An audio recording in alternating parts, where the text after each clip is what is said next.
The restaurant buzzed with energy. Laughter, clinking glasses, and the low hum of background music filled the air.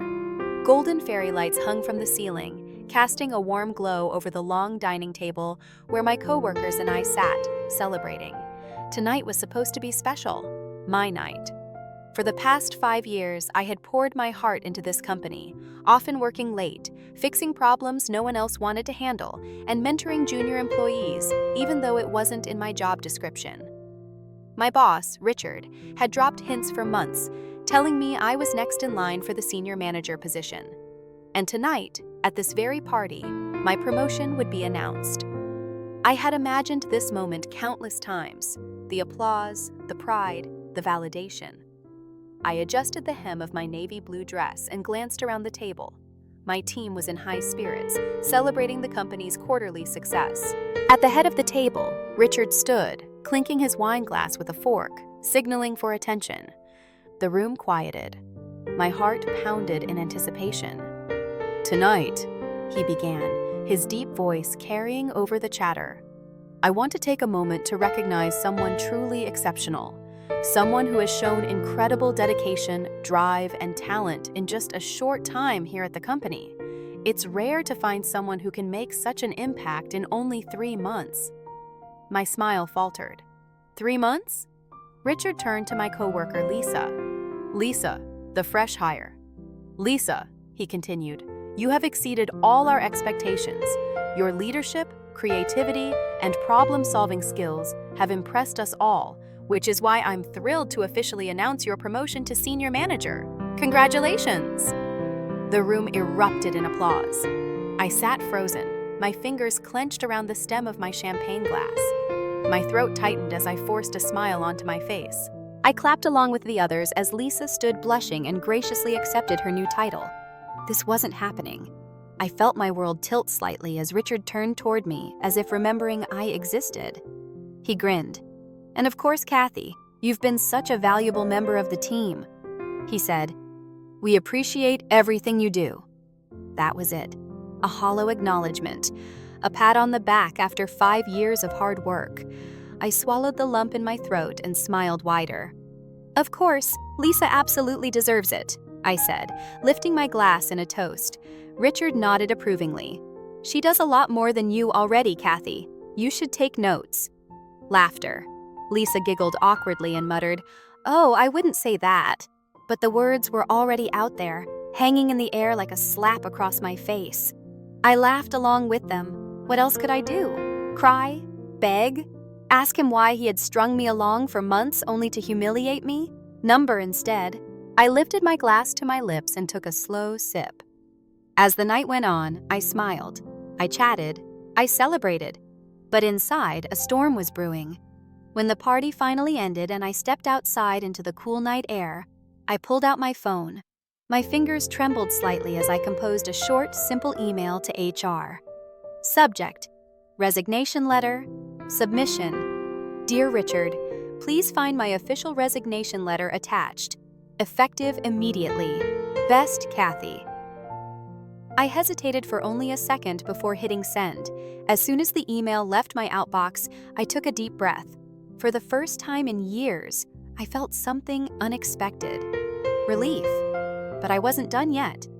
On Monday, Richard was about to find out exactly what happens when you underestimate the wrong person. The office felt different that Monday morning. I walked in through the front doors with a sense of quiet satisfaction, my resignation letter already sitting in Richard's inbox.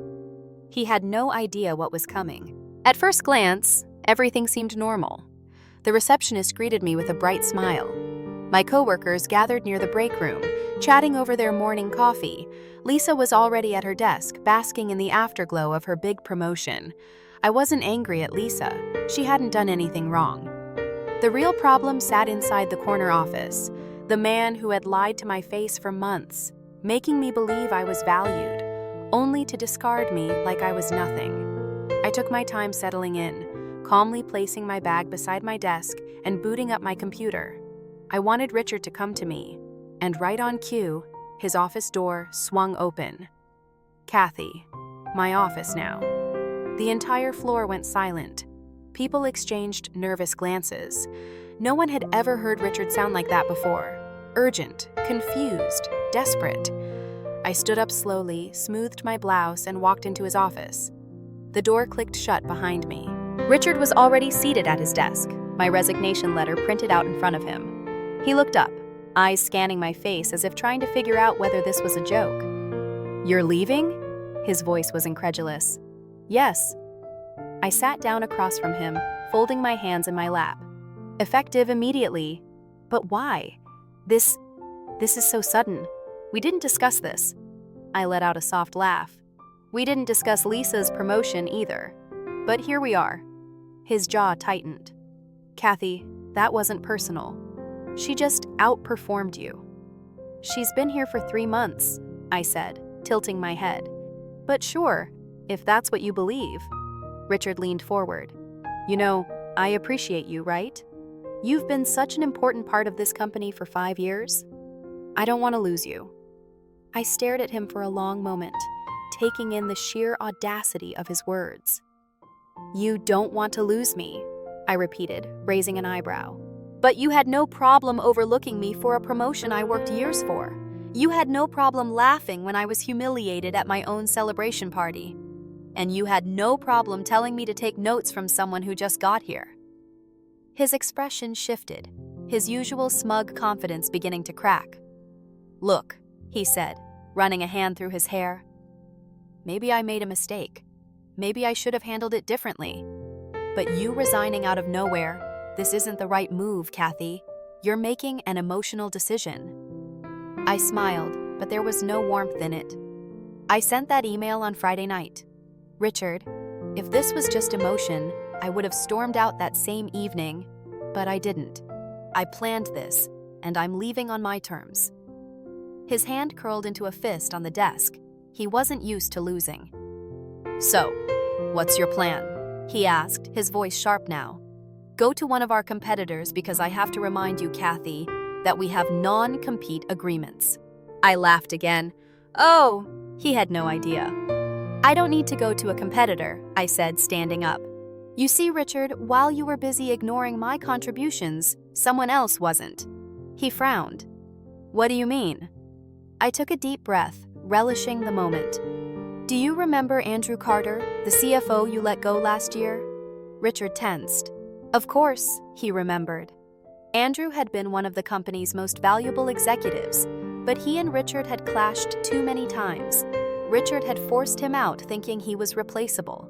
Andrew reached out to me a few months ago. I continued. He's starting his own firm and he wanted me to lead the operations department, a director-level position. I turned him down at first. I was loyal to this company. I leaned in slightly, lowering my voice. But Friday night changed everything. I called him right after I left the party, and he made the offer again. I accepted. Silence. Pure, unfiltered shock. Richard stared at me like he was trying to process the information. "You're leaving for Andrew's company?" he finally said, voice tight. "I start next Monday," I confirmed. He opened his mouth, closed it, then exhaled sharply. "Kathy, be reasonable. This company has been your home for 5 years. We can work something out. We can talk about I don't want to talk." I interrupted smoothly. "This decision is final." He clenched his jaw. "You won't be able to come back." I smiled. "I won't need to." I turned, walking to the door. Just before I stepped out, I paused. "You know, Richard," I said over my shoulder, "it's funny how you only realize someone's worth when they walk away." Then I walked out, closing the door behind me, leaving him alone with the consequences of his actions. And it felt amazing. When I stepped out of Richard's office, I could feel all eyes on me. The open workspace had gone eerily silent. The usual Monday morning chatter replaced by a thick tension in the air. My coworkers weren't even pretending to work anymore. Heads peeked over cubicle walls, eyes darted away the second I met their gaze. They knew something had happened, and in a matter of minutes, they were going to know exactly what. I returned to my desk with a serene calmness, opening my email and forwarding my resignation letter to the entire leadership team. Subject: Official resignation notice. Effective immediately, I am stepping down from my position at the company. It has been an experience I will not forget. Best Kathy Simple Professional. But the underlying message was clear. I was done. A few seconds later, the first whisper spread through the floor. Then another, then another. The wildfire had begun. I didn't have to wait long before someone approached me. "Kathy, is it true?" I turned to see Rachel, one of the few people I actually trusted in this place. She looked stunned. I nodded, giving her a small smile. "Yeah, it's time for me to move on." She exhaled sharply, shaking her head. "Wow, just wow. I mean, I get it, but I didn't think you'd actually leave." "Neither did Richard," I muttered. She let out a half laugh, half scoff. "Well, he's an idiot. Everyone here knows you deserve that promotion." A few more coworkers started creeping toward my desk, pretending to look busy while blatantly eavesdropping. Even Lisa had poked her head up from across the room, her eyes darting between me and Richard's office, like she wasn't sure if she should feel guilty or relieved. I could sense her hesitation. She wanted to say something, but she didn't. And honestly, I didn't care anymore. 10 minutes later, just as I was packing up the last of my personal items, my inbox pinged with an urgent meeting request from Richard. Subject: urgent. Let's talk. Meeting request 15 minutes. Location: my office. I stared at the email for a long moment before sighing. Desperate men do desperate things. I took my time walking back to his office. When I stepped inside, the door closed softly behind me. Richard looked different now. The arrogance gone, the smugness gone.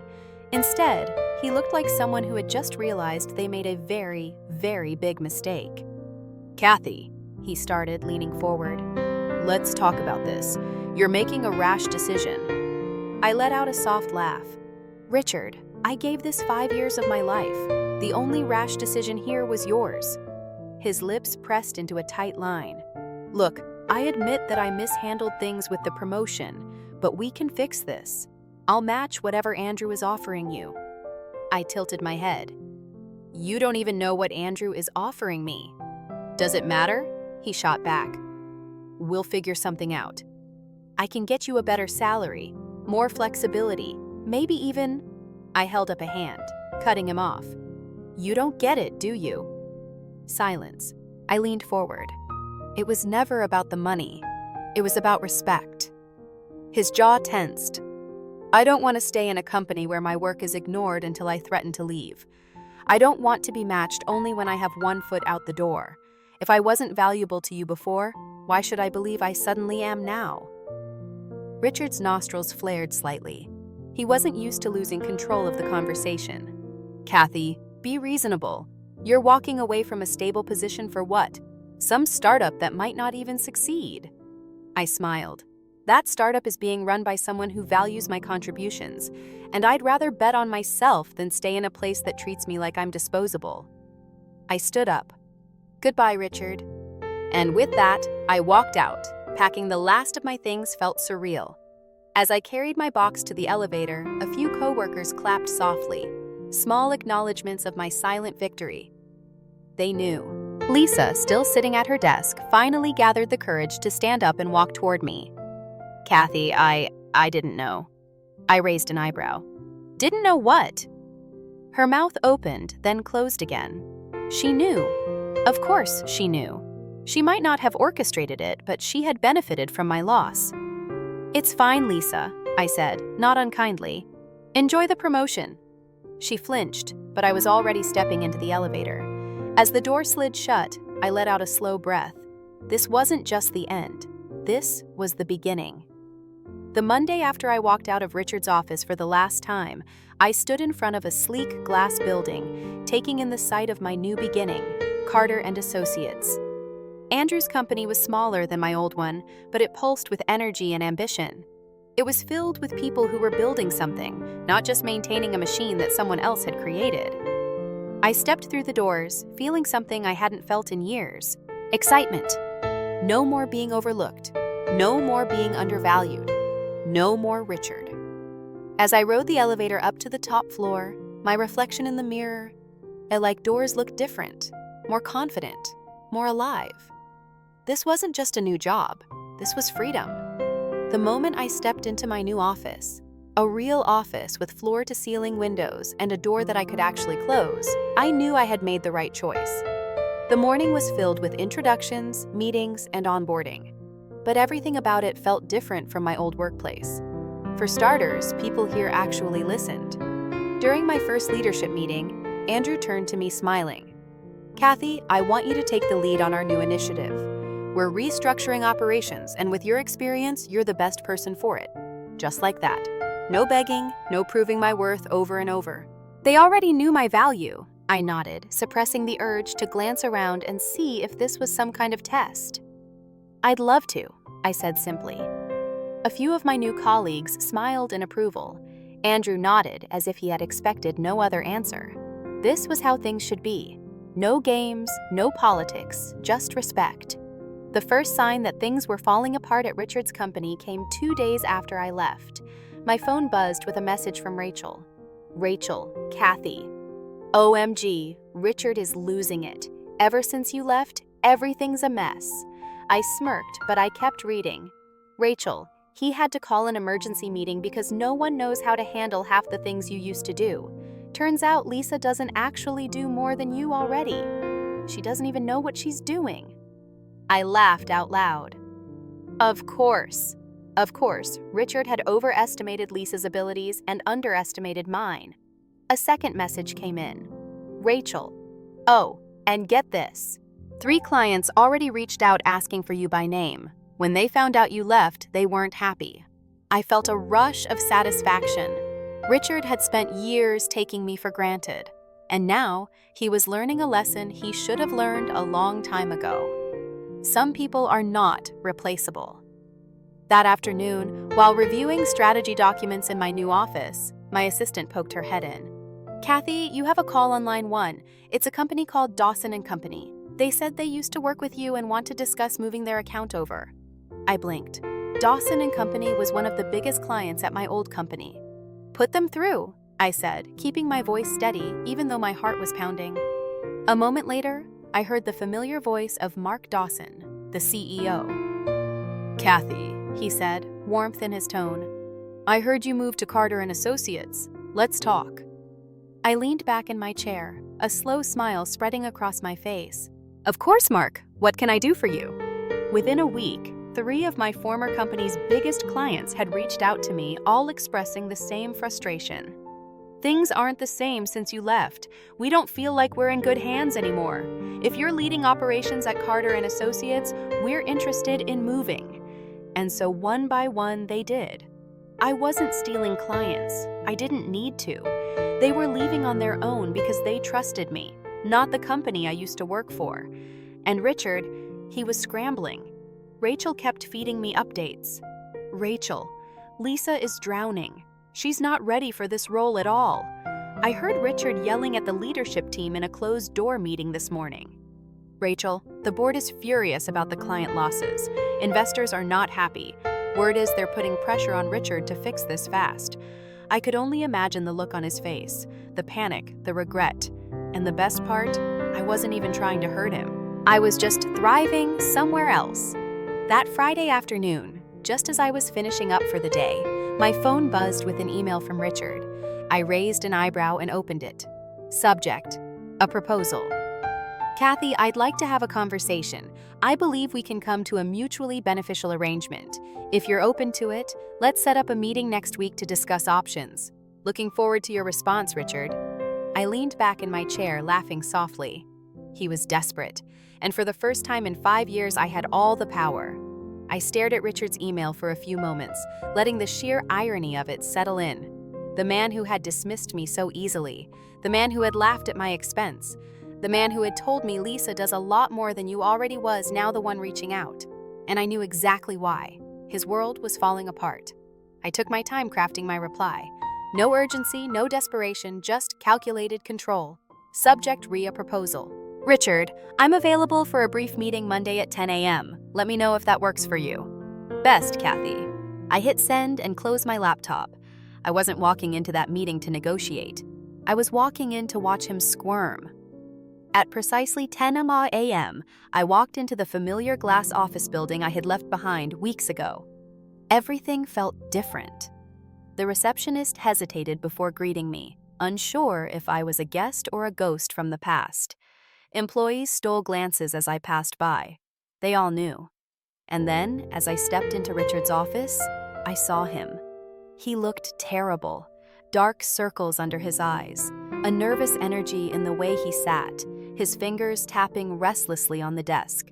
He wasn't the same arrogant man who had belittled me weeks ago. "Thanks for coming in," he said, forcing a tight smile. I sat down, crossing my legs and placing my hands in my lap. "Of course. What's on your mind?" He exhaled and leaned forward. "I won't waste your time. We need you back, Kathy."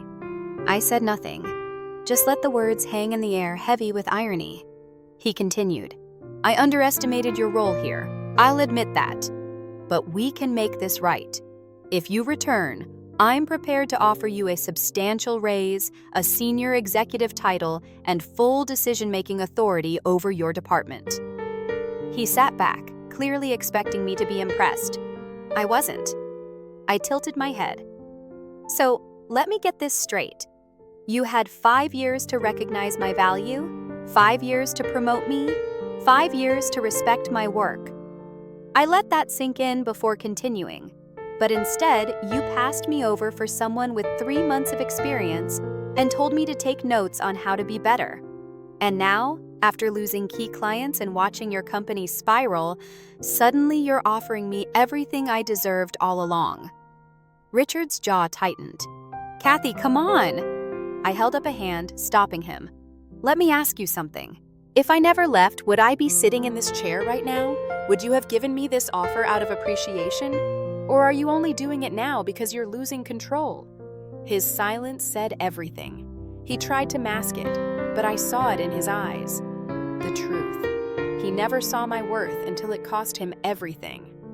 I let out a small, amused laugh. That's what I thought. Richard's desperation broke through. "Kathy, be smart about this. You have history here, a future. Do you really want to throw away all the hard work you put into this company?" I smiled. "Richard, you still don't get it, do you?" I stood up, smoothing my blazer, and leaned slightly forward. "I never needed you. You needed me, and now you're finally realizing that." His face darkened, but I could see it, the flicker of panic behind his eyes. I turned, walking to the door, but paused just before stepping out.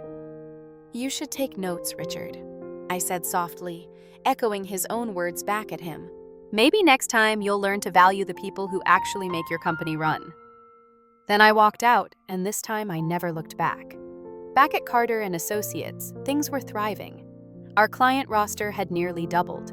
More and more companies were leaving Richard's sinking ship and turning to us.